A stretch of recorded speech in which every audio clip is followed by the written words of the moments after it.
Hello, everyone, and welcome to another podcast episode of Andy's Witchcraft by me, Tarot by Andy.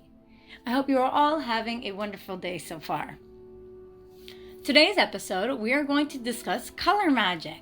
Color magic is my favorite way to incorporate witchcraft in my everyday life. It's subtle. It's perfect for if you're in the broom closet. Everybody just sees you wearing or using certain colors and nobody really thinks anything of it. And so for me, it's just a perfect way for me to feel like I'm still practicing my craft in a small way where I don't have to do anything extra to be a witch. So to begin, I would like to discuss what the basis of color magic is. So, color magic is using the color spectrum and the intention of each color to invoke its magical response. You see, different colors store different types of energy, and it is this energy that we are trying to access when we practice color magic.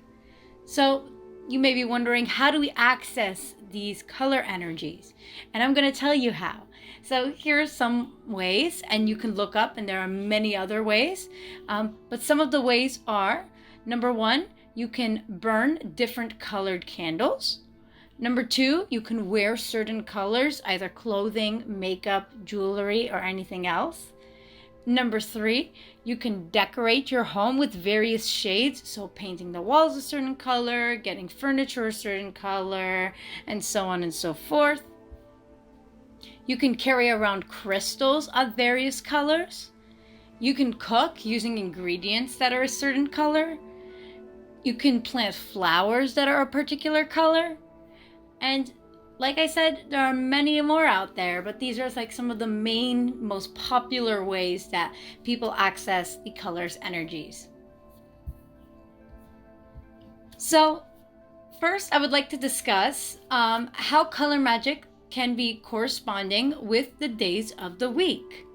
So different colors align with the days of the week, and if you use these colors on their corresponding day and do spell work that is corresponding to this day, then it can enhance the energy and impact your efforts.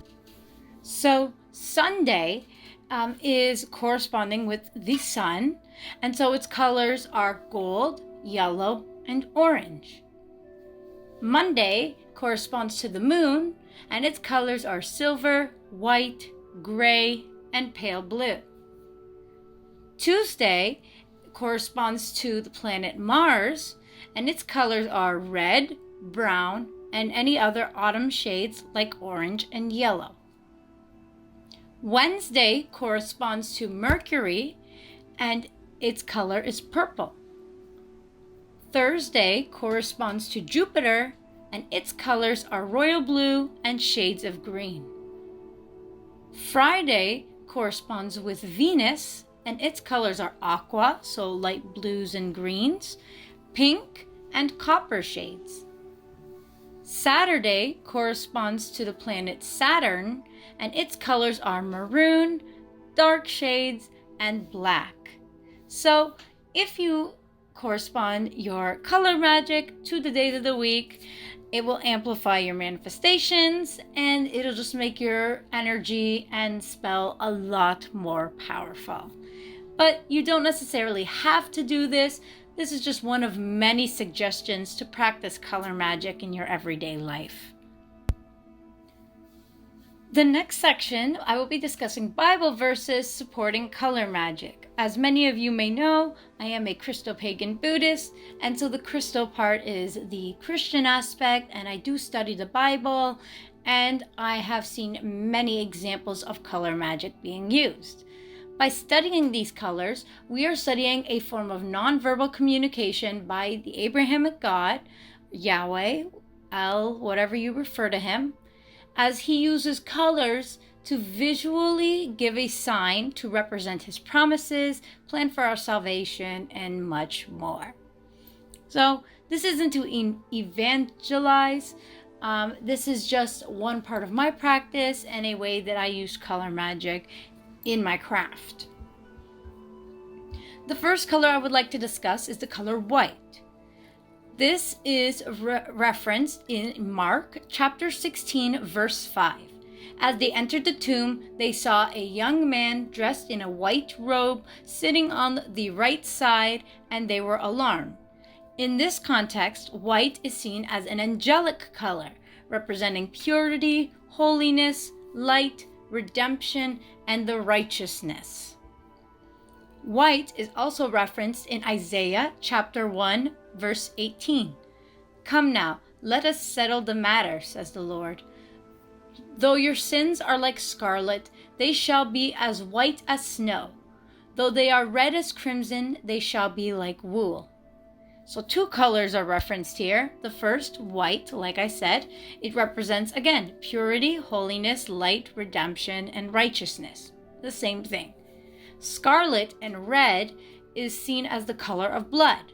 So if you've heard the saying, blood has been shed, it means that harm has been done to others, which is seen as a form of sin. An interesting fact that I found throughout my research is that the word red appears 53 times in the Bible, 6 of which are in the New Testament. There are several Hebrew Old Testament words that translated as red or scarlet. So many different Hebrew words were translated into the same word. The most frequently used words are Adam, which is the color's name, red, Chakli, which literally means dark or a person influenced by wine, Suf, which means a reed is used to refer to the Red Sea, and Adam, which means to show blood or something that is reddish. And then finally, there's Udam, not Adam, Udam, which means red clay, representing mankind or humanity. To me, this makes a lot of sense because the first man was named Adam. And so it literally means red like blood. And it just represents our humanity, our vulnerability, not only vulnerability to harm ourselves, but we're vulnerable in the sense that we may harm others, or show these secret, dark parts of ourselves. And then finally, red can also mean sacrifice, like Jesus' sacrifice for us, if you think of like a blood sacrifice. And so white and red are two colors that are very representative of specific things in this verse. The next color is yellow. There are two Hebrew words for yellow in the Bible. The first is charot, we usually referring to gold, and sahob, which refers to the color of hair or the skin of someone who is ill. These days you will hear it referred to as jaundice. The actual word yellow is only found 4 times in Scripture. All of them were found in Leviticus. And I'm not going to say all of the verses because they go into great detail about sickness, which can be triggering for some people. But I will tell you that all were related to leprosy or to being spiritually dead or dying condition. And it makes sense because if you think of the fall season, the leaves are turning from green to yellow. So the leaves are dying because of the cold. And this honestly was very interesting because although in witchcraft, yellow is representing of joy and happiness and excitement and enthusiasm, biblically speaking, yellow signified a spiritually dying condition. And it just goes to show that culture and society changes everything. So don't invalidate the beliefs or the use of color magic by anyone because their culture may interpret things completely different than you. If someone wants to use yellow as a symbol of healing spiritual illness or physical illness, let them. It doesn't always necessarily have to mean joy and happiness. And honestly, the same thing can be seen with the color black. We all know that in witchcraft, black is used for protection magic against evil and judgment and death. But in the Bible, in Lamentations chapter 4 verses 7 to 8, Their princes were brighter than snow and whiter than milk, their bodies more ruddy than rubies, their appearance like lapis lazuli. But now they are blacker than soot. They are not recognized in the streets. Their skin has shriveled on their bones. It has become as dry as a stick. But now they are blacker than soot. They are not recognized in the streets. Oh, wait. Why did it copy twice?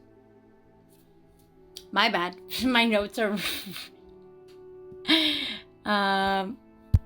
So sorry about that. I guess I typed the same sentence twice in my notes. But anyways, you get the point. And then also Micah chapter 3 verse 6. Therefore night will come over you without visions, and darkness without divination. The sun will set for the prophets, and the day will go dark for them. So in both of these verses, black is representative of evil and gloom and judgment and death. So again, culture dictates everything. Societal beliefs can dictate everything. And just because one culture believes a color represents something doesn't mean it's universal across all cultures. The next color I would like to discuss is green. This is found in Jeremiah chapter 17 verse 8. They will be like a tree planted by the water that sends out its roots by the stream. It does not fear when heat comes. Its leaves are always green. It has no worries in a year of drought and never fails to bear fruit. It is also found in Psalm chapter 52 verse 8. But I am like a green olive tree in the house of God. I trust in the steadfast love of God forever and ever. In both of these verses, green is representative of life, restoration, and new beginnings. It can also be seen as fertility because bearing fruit. And so that's not that different from witchy pagan beliefs. So, yeah. The next color is blue. This color is found in Exodus chapter 24, verse 10. And they saw the God of Israel. There was under his feet, as it were, a pavement of sapphire stone, like the very heaven for clearness. In this case, sapphire or blue is representative of cleanliness, healing, and the presence of the divine feminine or heaven. In Proverbs chapter 20, verse 30, the blueness of a wound cleanseth away evil. So do stripes the inward parts of the belly. Again, blue, cleanliness, healing. And then Ezekiel chapter 23 verse 6.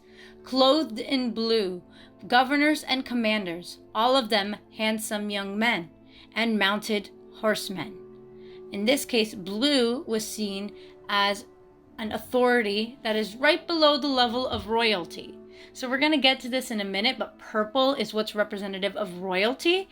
Right below that, blue is still authority, but they are ruled by royalty, the king or the queen at the time. So purple now is found in John chapter 19, verse 2. The soldiers twisted together a crown of thorns and put it on his head. They clothed him in a purple robe. Again, purple is the color of royalty. In this context, they did it to make fun of God, of Jesus, because he called himself the King of the Jews, and so it was more of like a satire, sarcasm kind of royalty. But the point remains that the reason they clothed them in a purple robe is because it was the color of royalty at the time. And then Judges chapter 8, verse 26. And the weight of the golden earrings that he requested was 1,700 shekels of gold, besides the crescent ornaments and the pendants and the purple garments worn by the kings of Midian, and besides the collars that were around the necks of their camels. Again, purple in this context represents royalty. And on top of that, this verse referred to the color gold, which represents riches, wealth, and authority. This brings us to the next color, which is gold. And another verse that references gold is Job chapter 37, verse 22. Out of the north comes golden splendor. God is clothed with awesome majesty. So gold, again, riches, wealth, authority. Not that different from witchy beliefs where we use gold to manifest abundance, especially financial abundance. Green and gold are typically the go-to colors for that. The second last color is bronze. Bronze is referenced in Exodus chapter 30, verse 18. Make a bronze basin with its bronze stand for washing. Place it between the tent of meeting and the altar and put water in it. And then Revelation chapter 1, verse 15. His feet were like bronze glowing in a furnace, and his voice was like the sound of rushing waters. In both of these verses, bronze is representative of strength, support, durability. So if you want to manifest some strength, bronze is your color. Finally, it's not necessarily one color, but it's several colors. I always have to reference the rainbow. The rainbow is referenced in Genesis chapter 9, verse 13. I have set my rainbow in the clouds, and it will be the sign of the covenant between me and the earth. Rainbow in this context to me represents community, bonding, unconditional support and love, and supporting each other during times of despair. And nowadays it's not so different, as it is used to represent the pride flag, and the pride flag represents the same thing, that community with the allies and the LGBTQ plus community. So I just found that it was lovely that its meaning has remained for all of these years. So that's it for the Bible part of color magic. The next section, since I am a ChristoPagan Buddhist, let's go on to the Buddhist aspect. I would like to discuss some color magic in Buddhist traditions. So, there are 5 main colors known as the Panchavarna in Sanskrit, and these mean the 5 pure lights. Each the color of the 5 pure lights represents a state of mind, a celestial Buddha, a body part, a part of the mantra, word hum, or a natural element. So I will discuss these 5 colors right now. The first one is the color blue. This represents purity, healing, tranquility, and ascension. It's associated with the celestial Buddha, Akshobhya. Blue is associated with the body part, the ears, so active listening. Its element is air, and its state of mind, it transforms anger into wisdom. The color white is associated with learning and knowledge. Its celestial Buddha is Buddha Vairocana.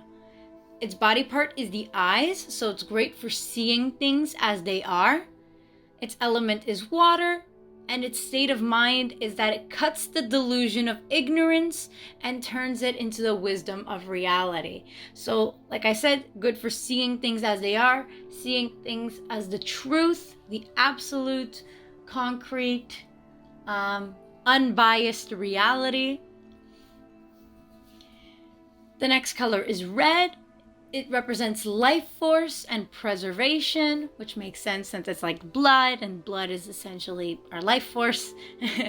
Its celestial Buddha is the Buddha Amitabha. Its body part is the tongue, and it makes sense because we need to eat and drink to preserve our life. Its element is fire. Makes sense. And its state of mind is that it transforms the delusion of attachment into the wisdom of discernment. So I'm going to clarify this because this can be very confusing for non-Buddhist practitioners. So the belief that attachment is a quote-unquote delusion emphasizes that the desire to attach to things can be problematic. The wisdom of discernment allows us to discern the right thing to do so that we no longer yearn for attachments and we can reach enlightenment. It's not about what you want, it's about what you need to do. And that is what the color red can help us realize. The next color is green. It represents balance and harmony. Its celestial Buddha is Amoghasiddhi. The body part is the head, and it's not really associated with an element per se, but it is associated with nature. And its state of mind is that it transforms jealousy into the wisdom of accomplishment. Finally, the fifth color is yellow. It represents rootedness and renunciation. Its celestial Buddha is Buddha Ratna Sambhava. Its body part is the nose. Its element is earth. And its state of mind is that it transforms pride into wisdom of sameness. So pride is the belief that you are superior to others, but sameness is that we are all the same and should be treated equally. So those are the main kind of aspects of color magic in Buddhist traditions. I'm sure there are plenty more, but I really wanted to, for my witchy listeners, to dive into the specific characteristics of the color in the context of witchcraft or paganism, whatever you refer to it. So I hope you enjoyed the content so far, and now let's get into the witchcraft cultures aspect. The first color out of the 13 that I will be discussing is black. If you feel unsafe, scared, lack trust in someone, you should wear this color. It allows you to reestablish boundaries, protect your energy, banish negative energy, and ground down into more security and safety. Black is also a good color for shadow work, since it is seen as the quote-unquote dark parts of the self. And for each color, I'm going to tell you a deity, if I associate a deity with it, which deity. For the color black, I associate it with Lucifer, since he is the deity I work with for all my protection magic and my shadow work. So that's for me. That's like that. The next color is white. Now, you can wear and use white in your home to balance your aura, cleanse your space, and cultivate peace in your life. However, in addition to this, since white contains all of the colors in the color wheel, it can contain the spiritual qualities of each color. So it is a great substitute if you cannot use any other colors for whatever reason. You want protection candle magic and you don't have a black candle, use a white candle. You want to protect yourself but you don't have a black bandana, wear a white bandana. It's literally a great alternative. The next color is brown. Now, brown is great for blessing your home and working with the earth. It helps you ground yourself, especially when you're moving into a new space, or if you're feeling stuck, like writer's block or a creative block or even a spiritual blockage you feel. It's a great color. And both brown and green are colors that I personally associate with the Fae because they're the children of Mother Earth and they protect nature and our planet. And sometimes they just give me that wake-up call that snaps me back into reality. The fourth color is silver. Silver is the color of dreams, meditation, and the moon. For this reason, it is used to tune into the phase of the moon, connect with your feminine energy, and receive messages in your dreams, and quiet your mind for meditation. I personally, I work with St. Joseph for dream work every once in a while, and silver is sometimes a color that I use to connect with him in my dreams and do that dream work. I don't necessarily associate it with him per se, but I associate it with the act of dream work. So there's that. The fifth color is copper. this is associated with money, success, and career growth. So it can be used to bring in money, career opportunities, and any form of abundance in your life. So it's a great alternative for green or brown if you don't have any. You could wear some copper jewelry and bring that abundance in. The sixth color is gold. As I stated before, it's associated with the energy of the sun and therefore the divine masculine. It's also great to manifest health and good fortune. And it is the color that I personally associated with the Abrahamic God or Yahweh. He's the divine masculine of the Abrahamic pantheon. I work with him, and I believe at the end of the day, it is he who will bring me all my good fortune in my life. The seventh color is pink. Pink is a color of nurturing, emotional healing, and harmony. It's a good color to use when you're prioritizing self-care, self-love, self-respect, all that good self stuff. It's a great color to use if you want to show compassion towards not only yourself, but others. And if you want to create a great first impression, so if you're going to go on a first date, if you're going to go to a job interview, whatever the case, you want to make that good first impression, wear a little bit of pink lipstick or a pink shirt, get that little pop of it in your life. The eighth color is indigo. This is a color that is used to connect with your intuition and develop your psychic abilities. This color sits between the blue and purple on the color wheel. So me personally, I think that it contains the spiritual qualities of both colors. So blue is great for communication and harmony, purple for royalty, wisdom, meditation, and divination. So if you want a good balance between communication and divination, let's say you want to communicate through divination or whatever, indigo is a great alternative. Besides a blue and purple, you can wear some indigo. But to me personally, I use any shade of purple to connect to the divine feminine because it is the color of royalty, and I see the divine feminine as the queen of heaven, royalty in heaven. I work with Asherah and the Holy Spirit, and so this is the color that I associated with her on top of just purple in general. It's just great for connecting to intuition and psychic abilities, which is exactly what I look for in my practice. The ninth color is blue. This color is good to connect to your center of communication. It helps with boundary setting, healing from a lack of communication. You can also use it to create more peace and harmony in your life. It can be used to cultivate forgiveness. So if you're trying to work on forgiving others, blue is the color for you. And me personally, I associate it with the Mother Mary. This is a bit obvious because she is depicted wearing her blue veil. But on top of that, it's more than that to me. It's because it is a maternal color. It's a color of loyalty. It's a color of unconditional love. And to me, she is the mother figure that teaches me to forgive others. And so she just helps bring peace in my life. And this is the color that connects me to her. The 10th color is green.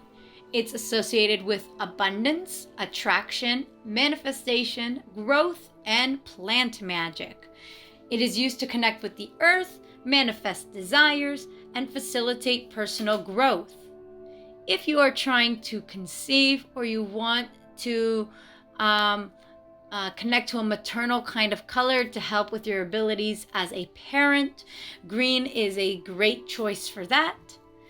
And while a lot of people will associate this color to Mother Earth for obvious reasons, I personally also associate this color with Saint Joseph because to me, I I'm more experienced working with male deities and spirit guides, Asherah and Holy Spirit, Mother Mary, and a little bit of Saint Dymphna are the only divine feminine that I really work with.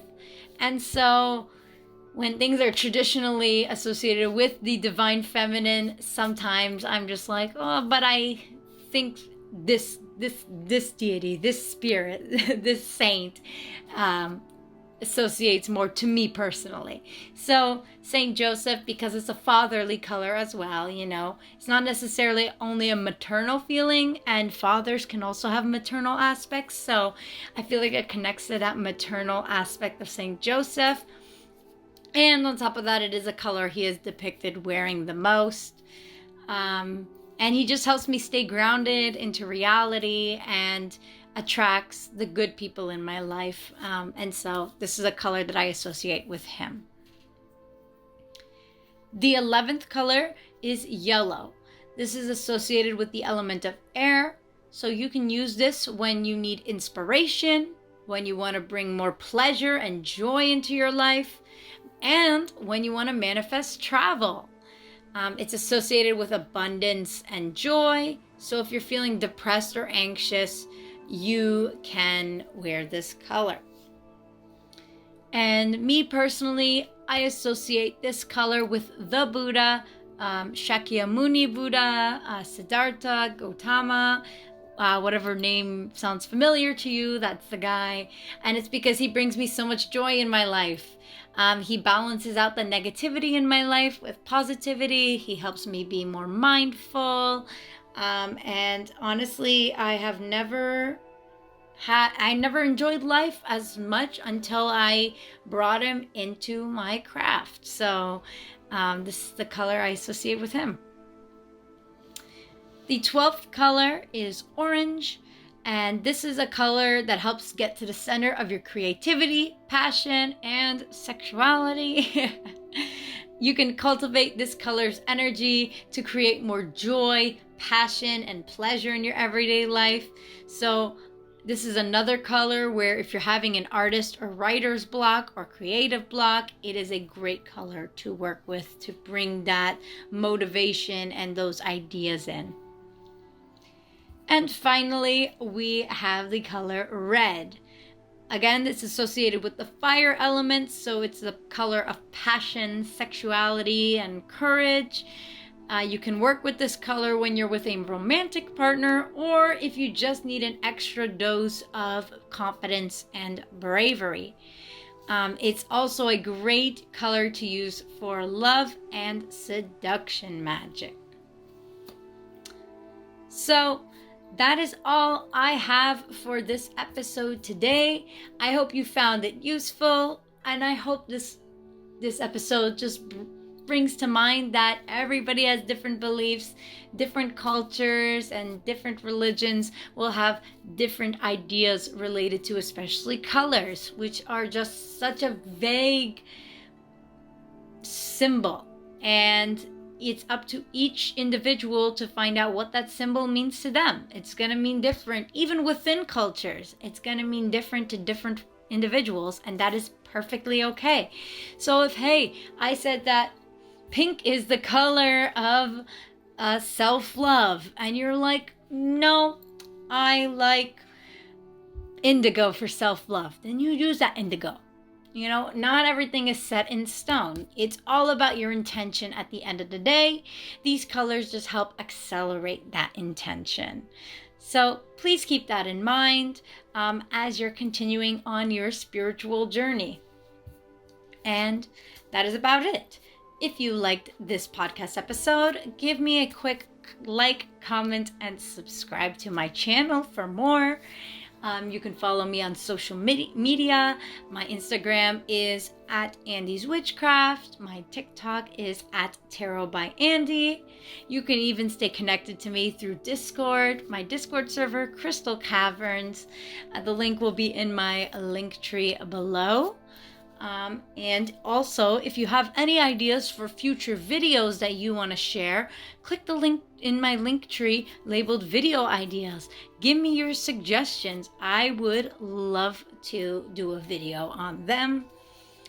And I believe that is it. Blessed be everybody. Have a wonderful day, week, month, and year.